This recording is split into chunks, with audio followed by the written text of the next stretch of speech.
Hello friends, welcome to our channel Castor classes, and in this video I am going to discuss another interesting problem based on the concept of strings whatever we have discussed in our previous video. Okay, so the problem is given a string of lowercase alphabets, check if it is isogram or not.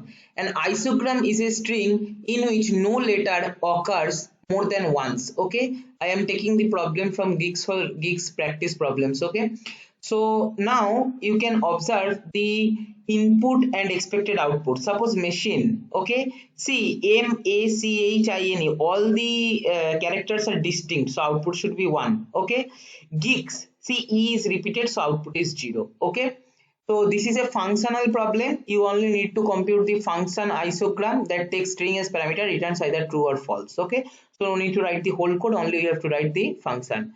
Don't forget to choose your language in which you are writing, otherwise if you are suppose choosing Java and doing in Python, obviously it will not work.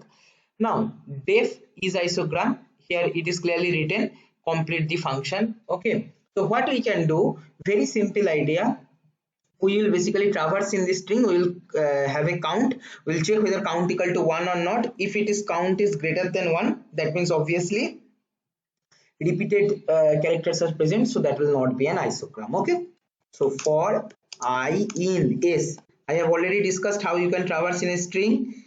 Okay, if s dot count I, s dot count I greater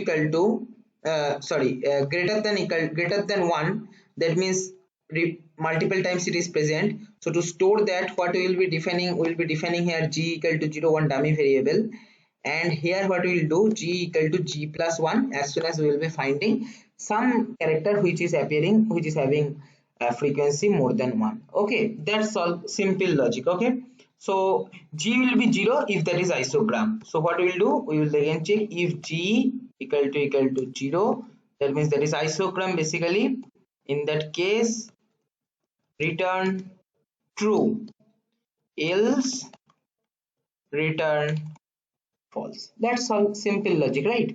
Let us compile and check whether it is giving correct output or not. Okay, so see, machine output is 1, geeks output is 0. So for the sample test case it is matching. Let us check for hidden test cases. So see, correct answer, execution time 0.02. Okay, so like this you can solve lots of problems related to strings and list based on the concept whatever I have discussed. Okay, this is all for my this video, and if you have not subscribed to our channel till now, don't forget to subscribe and press the bell icon to get the notification of our latest video. Thank you.